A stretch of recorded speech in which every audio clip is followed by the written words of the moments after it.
Hey, Busy Fit fam, this is Stephen Anderson and I am your Busy Fit coach. Welcome to week 6, day 4 of your Busy Fit 2.0 Healthy Habits Coaching, and I'm so glad that you're here. Focus on staying focused. And this isn't that easy when you first start doing it. Focusing on the things that really make a difference in your faith, your family, your finances, your fitness, and your fun. And especially in this world of constant notifications. You get a notification for your text and for your email and for Twitter and for Facebook and for Instagram. All of these things can really start to distract us from the things that matter. And if you're not careful, you can find yourself wasting a lot of productive time on things that really don't make a difference. It's not the shift from one thing to another that is really particularly the issue. The issue is that it takes you time to get into that groove of your focus. So every time you break away, you have to go back into refocusing on whatever it was that was making a difference. And successful people understand how to break things up into small chunks, really focus on it, complete it, and then move on to the next thing. So for example, when it's time to set up for your week, one of the things you can do is break up your tasks into really small tasks and then execute them and complete them. Now for me, I know that I like to have my vegetables very easily so I can saute them when the time comes. So that task will take me maybe 10 to 15 minutes. So I get out my vegetables, I get out my board and my knife, and I focus on that task, get them all in the bowl, put the top on it, complete it, put it in the refrigerator, and now I'm done. The key is to break these things up into small bites. Now for me, sometimes it's very difficult to get things done that I have to spend 30 minutes or an hour on. But if I can break it up into those small chunks, focus on it and complete it, I can get a lot done, and I'm betting you can too. So today we will continue to talk about fast and figure out how we know how much to put on our meals. So when it comes to things like butter, oils, and nuts, a thumb's worth is about what it looks like. So if you're a guy, your general rule to start out with is 2 thumbs worth, and it looks like this.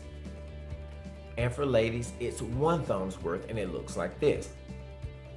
This is going to be your general guide when it comes to nuts and oils and things like butter. Now, the next thing we will look at are avocados. So a half of an avocado is considered a serving size for women, and a full avocado is considered a serving size for men. When it comes to coconut or olives, another great healthy fat source, boom, that cupped handful. That's going to be considered a serving size for women, and 2 cupped handsfuls are going to be serving sizes for men. The last of the common fat sources that we will be talking about are egg yolks. So we know from when we were reviewing our protein that we have a certain amount of eggs that we want to consume, and whatever that balance is, I really encourage you to eat the whole egg. Now, there is a caveat to that.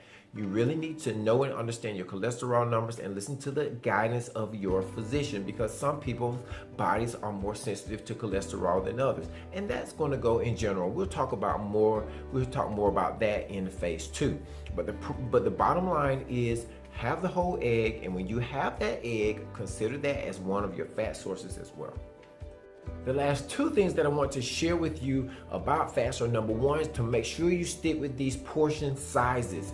Over-consuming these, although they're healthy, they still can work against your body fat goals. And then number 2, this may not seem related, but it is. Make sure that you're continuing to identify and reduce those processed carbohydrates, reducing the breads, flours, sugars, and grains. Now, you don't have to do it all at once. Your 1% is good enough, but make sure you're getting 1% better at reducing those in your meals throughout the day. Now we're on to our calls to action. Of course, we're getting our Busy Fit mindset statements read aloud every single day. Faith comes by hearing. Making sure you're getting your 16 ounces of room temperature water first thing in the morning. You're getting that commitment to yourself. Number 2, to get your activity in. Number 3, you're making sure you're eating slowly to 80%, feeling for that 80% full. Making sure you're actually reaching it so you don't cheat your body of the calories. Number 4, 5, and 6 are proteins, carbohydrates, and fats in your meals. Make sure you're getting those in. All right, make sure you're prepping up for your setup and you're setting yourself up by making those small tasks and completing them. And make sure that you're writing down in your BusyFit notebook any notes that you have that are really resonating with you so you can refer to them later. Also, tomorrow, I'm going to share with you some of the mysteries around saturated fat and why it's probably not as bad as you think. So make sure you check the resources area for some great information on focus and portion sizes. So until tomorrow, persist. I will persist until I succeed. I'll never give up. And I'll see you on tomorrow.